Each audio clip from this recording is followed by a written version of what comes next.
कर्मों के फल से कौन बच पाया है, कर्ज तो चुकाना ही पड़ता है। धार्मिक कथा।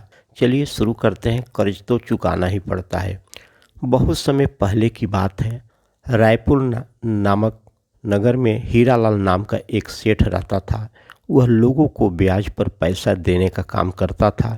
उसके पास रायपुर के अलावा भी दूर दूर के गांव के लोग पैसे लेने के लिए आते थे और वादे के मुताबिक जब उनके पास पैसे हो जाते तो ये लोग मूल के साथ ब्याज के साथ पैसे चुका देते थे।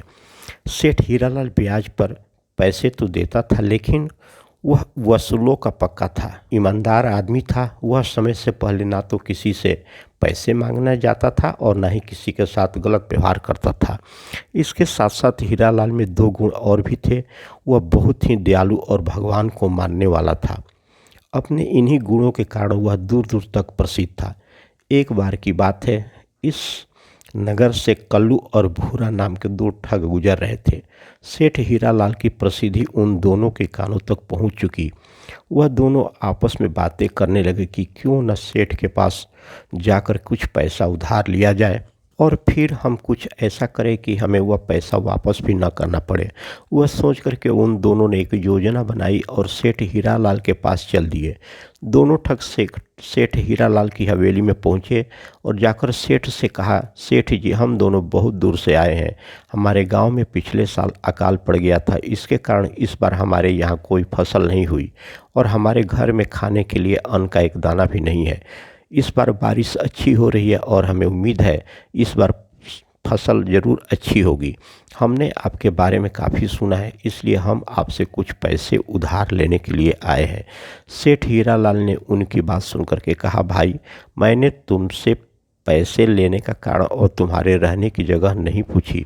तुम मुझे सिर्फ इतना बताओ कि तुम्हें कितने पैसे चाहिए और तुम कब तक पैसे वापस करोगे। सेठ हीरालाल की बात सुनकर के कल्लू ने कहा, सेठ जी, हमें 5,000 रुपये की ज़रूरत है और हम आपका पैसा बहुत जल्द वापस कर देंगे। सेठ ने उनकी बात सुनकर कहा, भाई, उस जल्दी का कोई तो समय होगा। समय जाने बिना मैं तुम्हें कर्ज नहीं दे सकता। सेठ की समय की बात सुनकर के कल्लू मक्कारी भरे स्वर में बोला, सेठ जी, कर्ज तो कर्ज ही होता है, कोई समय तो बता नहीं सकते। हाँ, लेकिन अगर इस जन्म में नहीं दे सके तो अगले जन्म में ज़रूर वापस कर देंगे। सेठ ने उसकी बात सुनकर के कहा, ठीक है, तुम अगले जन्म में वापस कर देना, मुझे तुम्हारी बात पर पूरा विश्वास है। यह कहकर सेठ हीरालाल ने अपने मुनीब से कहा, इनका नाम खाते में लिख करके इन्हें 5,000 रुपया दे दो और यह भी लिख दो कि पैसा या ब्याज के साथ अगले जन्म में वापस करेंगे। मुनीब ने यह जब सुना तो सेठ से कहा, लेकिन सेठ जी। सेठ ने मुनीब की बात सुनकर कहा, लेकिन कुछ नहीं, तुम्हें जो कहा है वही करो। मुनीम ने उन दोनों का नाम लिख करके उनके हस्ताक्षर करवा करके उन्हें 5,000 रुपये दे दिए। दोनों ठग रुपये पा करके बहुत ही खुश हुए। उन्होंने बिना गिने ही रुपये जेब में डाले और सेठ हीरालाल को धन्यवाद कर कर वहाँ से चल दिए। वह दोनों बहुत खुश थे कि उन्होंने सेठ को मूर्ख बना दिया। उनके वहाँ से जाते ही मुनीम ने सेठ से कहा, मालिक, आप जानते हैं कि वो आपको पैसा वापस करने नहीं आएंगे और इस कागज़ के अनुसार तो हम कानूनन भी उनसे पैसा वापस नहीं ले सकते, तो फिर आपने उनको पैसे उधार क्यों दिए। सेठ ने मुनीब की बात सुनकर कहा, मुनीब जी, यह सब कुछ मैंने जानबूझकर किया और यह मैंने क्यों किया यह बात तुम्हें समझ आने पर पता चलेगी। और एक बात याद रखना, कर्ज कर्म के समान होता है। इस जन्म में लिया गया कर्ज अगले जन्म में भी मनुष्य को साथ रहता है और उसी के अनुसार ही मनुष्य को नया जीवन मिलता है। सेठ हीरालाल की यह बातें मुनीब को समझ में नहीं आई। उधर दोनों ठग खुशी खुशी अपने रास्ते पर चले जा रहे थे। कल्लू ने कहा, यह सेठ तो हमारी उम्मीद से ज़्यादा बेवकूफ़ निकला। मैं तो सोच रहा था कि हमारे अगले जन्म की बात सुनकर के सेठ हमें पैसा नहीं देगा, लेकिन उस बेवकूफ़ ने तो हमें इतनी बड़ी रकम कर्ज में दे दी। उस मूर्ख ने इतना भी नहीं सोचा कि अगले जन्म में भला यह उधार कौन चुकाएगा। उसकी बात सुनकर के भोलू ने कहा, चलो, हमें इससे क्या लेना देना, हमारा तो इसमें फ़ायदा ही फ़ायदा है। चलो अब किसी दूसरे गांव में जाकर कुछ दिन आराम से गुजारेंगे। दोनों को चलते चलते काफ़ी समय हो गया था, रात होने वाली थी। दोनों ने सोचा कि रात होने वाली है, किसी के घर में रहने के लिए जगह ढूंढी जाए।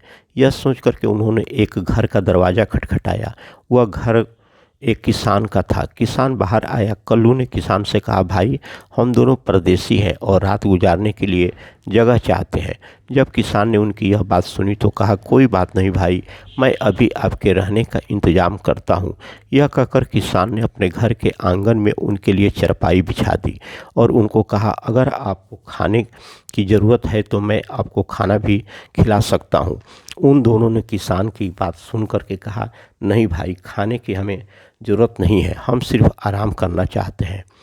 हमें आपने रुकने के लिए जगह दे दी, बस इतना ही काफ़ी है। दोनों ठग काफ़ी, इसलिए वह जल्दी सो गए।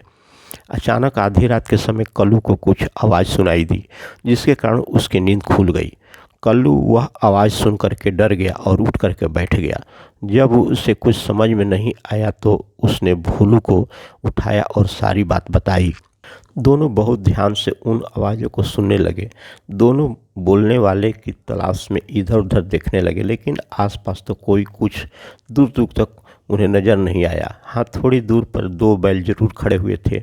जब दोनों ने ध्यान से उन बैलों की तरफ देखा तो वो बुरी तरह से चौंक गए। असल में यह आवाज़ उन बैलों की थी जो मनुष्य की भांति एक दूसरे से बात कर रहे थे। यह देख कर के कालू बोला, बैल और मनुष्य की तरह बातें कर रहे हैं, ऐसा कैसे हो सकता है? उसकी बात सुनकर के भोलू ने कहा, भाई यह देखकर तो मैं भी परेशान हूँ, लेकिन यह बिल्कुल सच है कि दोनों बैल आपस में मनुष्य की तरह बातें कर रहे हैं। फिर कुछ सोच करके दोनों उन बैलों की बातें ध्यान से सुनने लगे। दोनों बैलों में से एक बैल ने कहा, मित्र, आज मेरी तुम्हारी साथ आखिरी रात है। पहले बैल की बात सुनकर के दूसरा बैल बोला, मित्र, मैं भी तुम्हें यही कहने जा रहा था। अच्छा, पहले तुम बताओ कि तुम ऐसा क्यों कह रहे हो? उसकी बात सुनकर के दूसरे बैल ने कहा, वो इसलिए क्योंकि अपना जो मालिक है उससे मैंने पिछले जन्म में 2000 कर्ज लिए थे, लेकिन मैं पिछले जन्म में उसके पैसे वापस नहीं कर पाया, इसलिए महीनों से उसके पास उसकी बैलगाड़ी में जुत करके वह कर्ज चुका रहा था। कल मेरा कर्ज पूरा हो जाएगा और सुबह ही मेरी मृत्यु हो जाएगी। उसकी बात सुनकर के दूसरा बैल बोला, मेरी भी यही कहानी है दोस्त, लेकिन तुम बहुत खुशकिस्मत हो जो तुम्हारा कर्ज ख़त्म हो गया और तुम्हें कल छुटकारा मिल जाएगी, लेकिन मेरे भाग्य में अभी और दुख झेलना लिखा है। कल एक आदमी आएगा जो मुझे किसान से छीन कर के ले जाएगा और फिर 1 महीनों तक मुझे दुख सहने पड़ेंगे।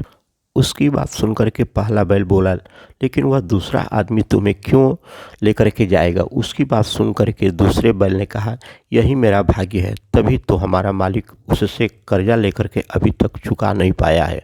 कल वह आदमी आकर अपने पैसे मांगेगा और किसान के ना देने पर वह मुझे डंडे मारता हुआ अपने साथ ले जाएगा। उसकी बात सुनकर के पहला बैल बोला, तब तो काफ़ी मुश्किल वाली बात है, मुझे तुम्हारे साथ पूरी हमदर्दी है। यह सुनकर के दूसरा वाला बैल बोला, मुझसे हमदर्दी मत करो दोस्त, यह मेरे पीछे जन्म का कर्म है, इसलिए मुझे इस जन्म में भोगना पड़ रहा है। यह बात सुनकर के पहला बैल बोला, ठीक कहते हो दोस्त, खैर छोड़ो हमारी बातें को, मुझे और तुम्हें तो अपने अपने कर्मों की सज़ा मिल गई या फिर मिल जाएगी, लेकिन मुझे तो दुख उन दोनों आदमियों के लिए हो रहा है जो आज किसान के मेहमान बन कर के आए हैं। उसकी बात सुनकर के दूसरा बैल बोला, क्या मतलब तुम्हारा उन दोनों लोगों ने ऐसा क्या किया है? बैलों की आवाज़ सुनकर के दोनों ठगों के कान खड़े हो गए और वह ध्यान से सुनने लगे। दूसरा बैल बोला, उन लोगों ने क्या किया है? पहले ने कहा, तुम यह पूछो कि उन लोगों ने क्या नहीं किया है। वह दोनों व्यक्ति ठग हैं और अब तक न जाने कितने लोगों को ठग चुके हैं और इस समय भी एक नगर के सेठ को ठग करके उससे कर्ज लेकर के आए हैं। यह बात सुनकर के दूसरा बैल बोला, इसका मतलब उन दोनों को सेठ का कर्जा चुकाने के लिए अगले जन्म में उसका गधा बनना पड़ेगा। उन दोनों बैलों की बात सुनकर के दोनों ठगों के होश उड़ गए और उनमें से एक ठग ने कहा, सुना दोस्त, इन दोनों को पिछले जन्म का कर्ज चुकाने के लिए बैल बनना पड़ा।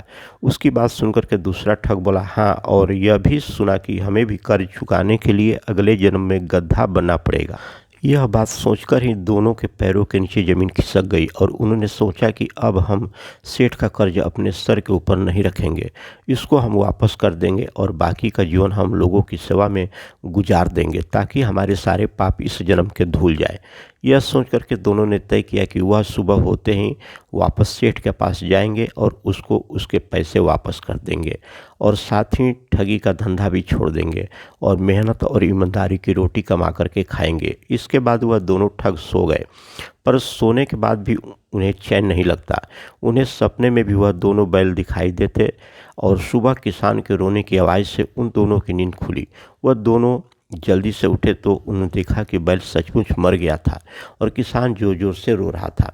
यह देखकर के दोनों ठग समझ गए कि वह बैल बिल्कुल सच कह रहे थे। इनमें से एक बैल ने तो सचमुच दम तोड़ दिया और वह अपने मालिक के पिछले जन्म के कर्ज से मुक्ति पा चुका है। अभी कुछ समय ही गुजरा था कि तभी किसान के घर एक आदमी आया और वह किसान से कहने लगा, मेरा कर्ज तुमने अभी तक नहीं चुकाया, अब तुम्हें इसका परिणाम भोगना पड़ेगा। मैं तुम्हारे बैल को ले जा रहा हूँ। उस आदमी की बात सुनकर के किसान ने कहा, भाई मैं बहुत जल्दी तुम्हारा कर्ज चुका दूंगा, मेरे बैल को मत लेकर जाओ, देखो मेरा एक बैल पहले ही मर गया है, मुझ पर दया करो। लेकिन उस आदमी ने बिल्कुल भी दया नहीं दिखाई और वह किसान के दूसरे बैल को डंडे मारते हुए ले गया। यह सारी घटना दोनों ठग अपनी आंखों से देख रहे थे। दोनों ने उसी समय अपना सारा सामान समेटा और रायपुर के लिए रवाना हो गए।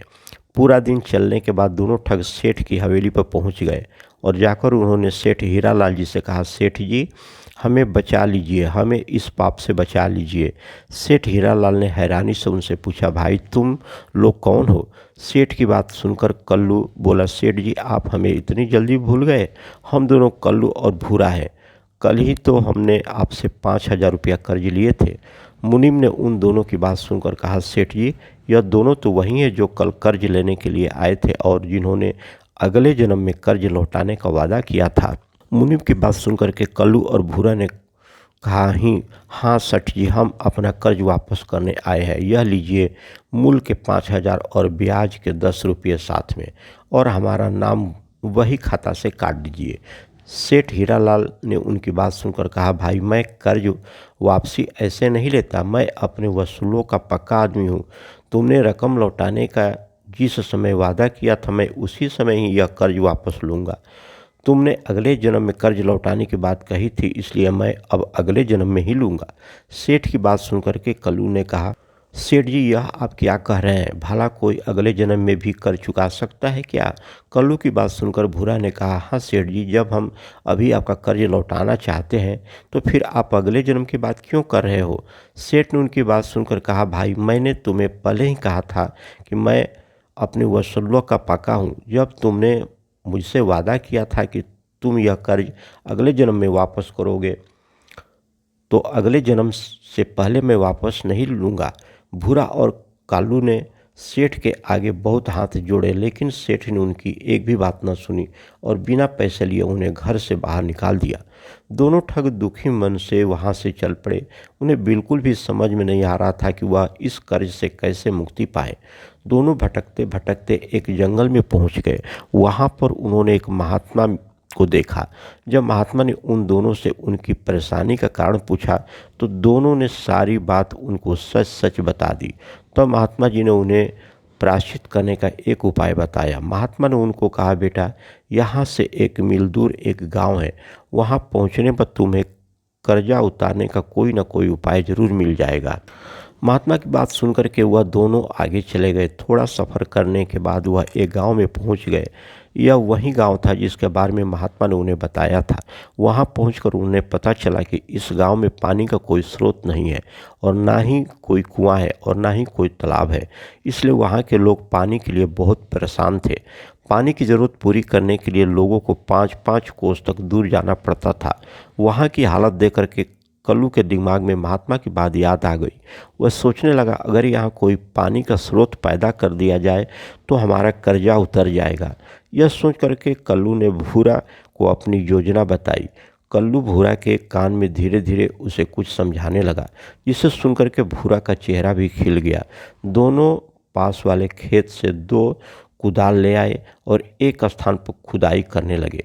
वह दिन रात जमीन खोदते रहे और ठीक 1 महीने बाद वह एक गहरा कुआं खोदने में सफल हो गए। उस कुएं में से पानी भी निकल आया। उसके बाद उन्होंने मिस्त्री को बुलाकर उस कुएं को पक्का करवा दिया। यह सब करवाने में उनका 5,000 रुपया खर्चा हो गया। कुआं तैयार हो जाने पर कल्लू ने भूरा से कहा, अब डंडा लेकर के कुएं की पहरेदारी करने के लिए खड़े हो जाओ, क्योंकि जैसे ही गांव वालों को पानी के बारे में पता चलेगा तो वह पानी लेने के लिए ज़रूर आएंगे। भूरा ने कल्लू की बात सुनकर कहा, चिंता मत करो दोस्त, पानी लेने के लिए अगर स्वयं भगवान भी आ जाए तो मैं उन्हें भी कुएं से पानी नहीं लेने दूंगा। और फिर वह दोनों डंडे हाथ में लेकर के कुएं की चौकीदारी करने लगे। जब गांव वालों को उस कुएं के बारे में पता चला तो वह बर्तन लेकर के तुरंत वहां पर पहुंचे। गांव वालों को देख करके कल्लू ने कहा, इस कुएं से दूर रहो, हम किसी को भी इस कुएं से पानी नहीं भरने देंगे। लोगों ने उनकी बात सुनकर कहा, तुम किस तरह की बात कर रहे हो? तुम लोगों को पता है कि गांव में पानी की कितनी कमी है? तुमने इस कुएं को बना करके गांव वालों पर बहुत बड़ा उपकार किया है। कल्लू ने उनकी बात सुनकर कहा, वो सब तो ठीक है, लेकिन यह कुआं हमारा नहीं है बल्कि रायपुर के सेठ हीरालाल जी का है। हम बिना उनकी इजाज़त के किसी को कुएं से पानी भरने नहीं दे सकते। हाँ, अगर तुमको कुएं से पानी चाहिए तो पहले सेठ जी की इजाज़त लेनी पड़ेगी। पूरे गांव वाले इकट्ठे होकर के सेठ हीरालाल जी के पास पहुंचे और सेठ से प्रार्थना करने लगे, सेठ जी हम पर रहम कीजिए। सेठ हीरालाल ने जब उनकी बातें सुनी तो उनसे पूछा, भाई तुम किस तरह की बातें कर रहे हो? मैंने आपका क्या बिगाड़ा है? तब सभी गांव वालों ने सारी बात सेठ हीरालाल जी को बताई और फिर कहा, सेठ जी आप हमें अपने कुएं से पानी लेने की इजाज़त दे दीजिए ताकि हमारी परेशानी ख़त्म हो जाए। सेठ ने उनकी बात सुन करके कहा, लगता है आप लोगों को कोई गलतफहमी हो गई है, मैंने आपके गांव में कोई कुआं नहीं बनवाया है। ज़रूर वह दोनों व्यक्ति आपसे झूठ। सेठ की बात सुनकर गांव वालों ने कहा, सेठ जी आप ऐसा मत कहिए, हम लोग बड़ी उम्मीद लेकर के आपके पास आए हैं। सेठ ने फिर कहा, भाई जब मैंने कुआं बनवाया ही नहीं तो फिर भला मैं आपको पानी भरने की इजाज़त कैसे दे सकता हूं? क्या वो मेरे कहने से तुम्हें पानी भरने देंगे? लोगों ने सेठ की बात सुनकर कहा, हाँ सेठ जी, आपके कहने से वो हमें पानी जरूर भरने देंगे, हमें इस बात का पूर्ण विश्वास है। बस आप हमारे साथ चल करके उन दोनों व्यक्तियों से कह दीजिए। सेठ उनकी बात सुन करके उनके साथ चलने के लिए तैयार हो गया। सेठ हीरालाल जब अपने मुनीब के साथ लेकर के उस गांव में पहुंचा तो दूर से उसने भूरा और कल्लू को डंडे हाथ में लेकर कुएं की रखवाली करते हुए देखा। मुनीब ने उनको देखकर सेठ से कहा, सेठ जी यह दोनों तो वही हैं जिन्होंने आपसे 5,000 रुपये कर्ज के रूप में लिए थे और अगले जन्म में कर्ज वापस करने की बात कही थी। मुनीब की बात सुनकर के सेठ भी उनको पहचान गया और बोला, लेकिन इन दोनों ने यहाँ किया क्या है? उनके पास पहुंचकर सेठ ने कहा, क्यों भाई यहाँ तुमने क्या कर दिया है? आखिर चक्कर क्या है? इस कुएं को गांव वालों को तुम मेरा कुआं क्यों बता रहे हो? कल्लू ने सेठ की बात सुनकर कहा, हमने कोई चक्कर नहीं चलाया है सेठ जी, यह कुआं आप ही का है, इसलिए हमने बिना आपकी आज्ञा के गांव वालों को पानी भरने से मना कर दिया था। यदि आप आज्ञा दे तो हम उन्हें पानी जरूर भरने देंगे, हमें कोई आपत्ति नहीं होगी। सेठ उनकी बात सुनकर के हैरान हो गया और बोला, तुम यह क्या बकवास कर रहे हो? जब मैंने कोई कुआं बनवाया ही नहीं तो उसमें मेरी आज्ञा की क्या ज़रूरत है? कल्लू ने सेठ की बात सुनकर के कहा, यह बात ठीक है सेठ जी कि आपने कुआं नहीं बनवाया, लेकिन उस कुएं को बनवाने में रुपये तो आप ही के लगे हैं। सेठ उनकी बात सुनकर के बोला, मेरे रुपये मतलब वो पैसे? सेठ की बात सुनकर भूरा बोला, सेठ जी वो मैं आपको बताता हूँ, हमने जो 1 महीना पहले आपसे कर्ज लिया था उसी से हमने एक कुआं बनवाया। अगर आप यह कह दें कि यह कुआं मेरा है तो हमारा कर्ज चुकता हो जाएगा और गांव वालों की पानी की परेशानी भी दूर हो जाएगी। सेठ ने उनकी बात सुनकर कहा, मैं उस कुएं को कभी भी अपना नहीं कह सकता और मैंने जो तुम्हें कर्ज दिया है वो मैं वादे के मुताबिक तुमसे अगले जन्म में ही लूँगा। सेठ की बात सुनकर के कल्लू ने कहा, तो किसी को भी इस कुएं से पानी नहीं लेने देंगे, चाहे यह लोग हमारे सामने तड़प तड़ करके मर ही क्यों न जाए। कल्लू की हाँ में हाँ मिलाते हुए भूरा भी बोला, हाँ सेठ जी, अगर यह पानी के बिना मर गए तो इसका पाप आपके सर ही लगेगा और यदि आप इसको अपना कुआं कह करके पानी लेने देंगे तो इसका पुण्य और उनकी दुआएं आपको ही मिलेगी। इन दोनों की बातें सुनकर गांव वालों भी सेठ के आगे गिड़गिड़ाने लगे और हाथ जोड़ करके कहने लगे, सेठ जी हम पर रहम कीजिए। सेठ हीरालाल उलझन में पड़ गया और फिर कुछ देर सोचने के बाद वो बोला, ठीक है भाई, तुम लोग बहुत चालाक हो, तुम लोग जीते और मैं हारा। आज से यह कुआं मेरा हुआ और मैं तुम्हें अपने कर्ज से मुक्त करता हूँ। गांव वाले खुशी से सेठ की जय जयकार करने लगे और पानी भरने के लिए बर्तन लाने के लिए अपने अपने घर दौड़ गए। गांव वालों के जाने के बाद सेठ ने भूरा और कल्लू से कहा, यह बात तो ठीक है, तुमने जिस चालाकी से मेरे वसूलों को तोड़ करके मेरा कर्जा वापस किया है उसके लिए मैं तुम्हारे दिमाग की दाद देता हूँ। लेकिन एक बात मुझे हैरानी कर रही है कि तुम इतनी जल्दी मेरा कर्जा वापस करने के लिए इतने उतावले क्यों हो गए, जबकि तुम पहले मुझे कर्ज के बहाने ठगने के लिए आए थे। कल्लू ने सेठ की बात सुन करके कहा, हाँ सेठ जी, आप ठीक कह रहे हो। हम आपको मूर्ख समझ करके आपको लूटने के लिए ज़रूर आए थे, लेकिन बाद में हमारी आंखें खुल गई। तब कल्लू ने सारी बातें जो किसान के घर में हुई थी वह सेठ को बताई। सेठ और उसका मुनीब सारी बात सुन करके हैरान रह गए। सेठ ने मुनीब की तरफ देखा और पूछा, क्यों मुनीब जी, कुछ और जानना है? मुनीब सेठ की बात सुन करके कुछ नहीं बोला। तभी गांव वाले बर्तन लेकर के पानी भरने के लिए आ गए और पूरे गांव वाले के साथ साथ सेठ हीरालाल भी खुश थे।